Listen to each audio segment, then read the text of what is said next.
A day after giving her State of the Union address in Brussels, where she said Vladimir Putin was waging an energy war on Europe, the president of the European Commission made an unannounced trip to Kyiv.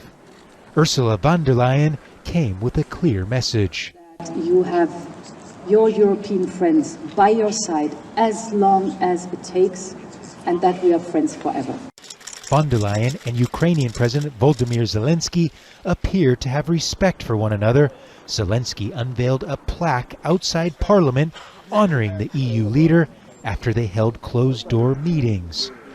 Von der Leyen committed to $5 billion in loans to Ukraine and $250 million for schools and temporary housing for people displaced by the war. But she stopped short of committing to any new Russian sanctions, something Kyiv has been asking for.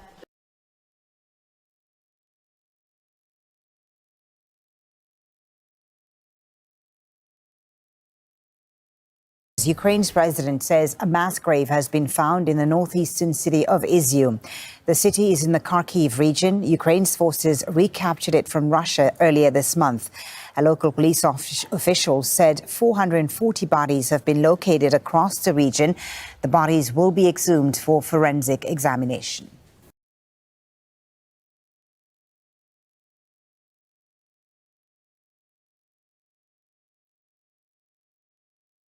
Türkiye is hosting a large-scale NATO Navy military exercise off the coast of the Mediterranean city of Antalya.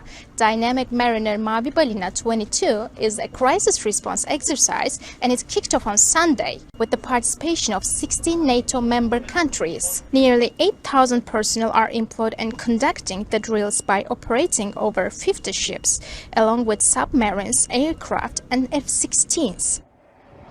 Dynamic Mariner aims to facilitate operability between allied countries and boost the emergency response of NATO's maritime forces. Turkey is joined by several countries, including Germany, France, Canada, and the US.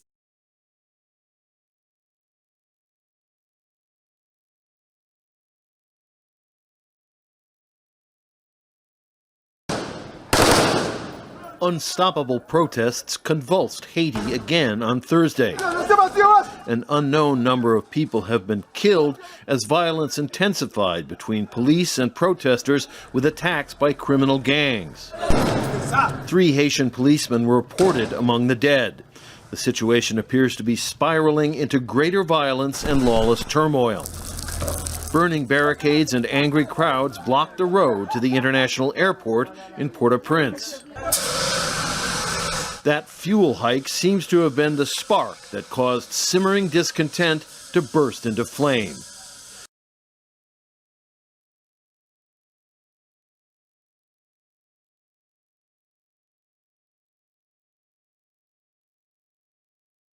A moment of drama at 1 a.m. as thousands file past the Queen's coffin. A guard collapses. 2 Scotland Yard officers rush to help. King Charles is coming under fire from New York Magazine's The Cut.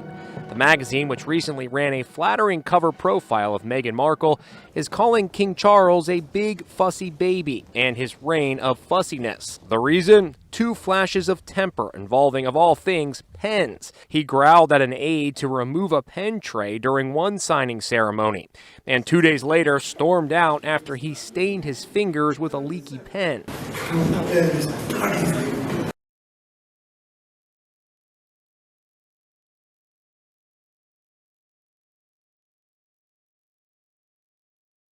But I think that the Hungarian government is not particularly worried about this report by the European Parliament because it's non-binding, and there have been many, many reports, similar reports in the past. What is more worrying is that the Parliament has just adopted this report in order to put pressure on the European Commission. In a few days, the European Commission will decide whether it asks member states to suspend European funds attributed to Hungary. And that would be a huge setback for the country.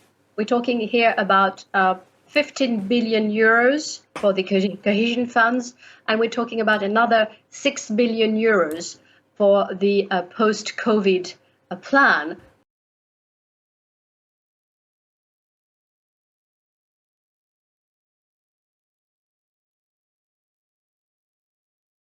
The Uttar Pradesh capital Lucknow has been experiencing heavy downpours for the last 3 days. Amid heavy rain in Lucknow, 9 people, including 3 children, were killed when the wall of an under-construction house collapsed in the city. 2 people were also injured. Several parts of the city have been flooded. Visuals showed rainwater entering inside homes too. Concerning about the same, officials have rushed their teams to the accident site. Lucknow District Magistrate Suryapal Ganwar has also ordered the closure of all private and government schools.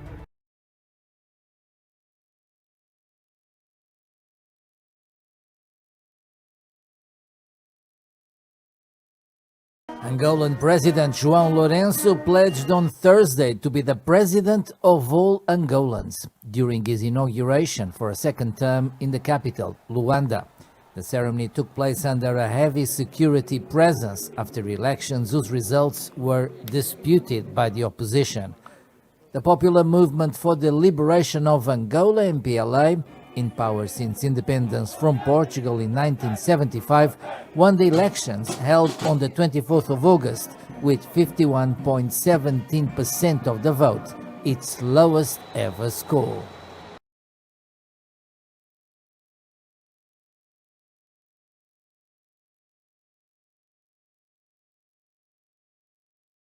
The German government says it's taking control of Russia's Rosneft oil refineries in the country, with the aim of ensuring energy security before a European embargo on Russian crude oil takes effect next year.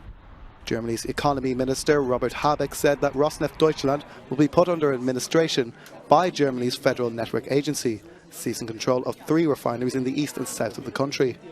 Rosneft makes up around 12% of Germany's oil refining capacity.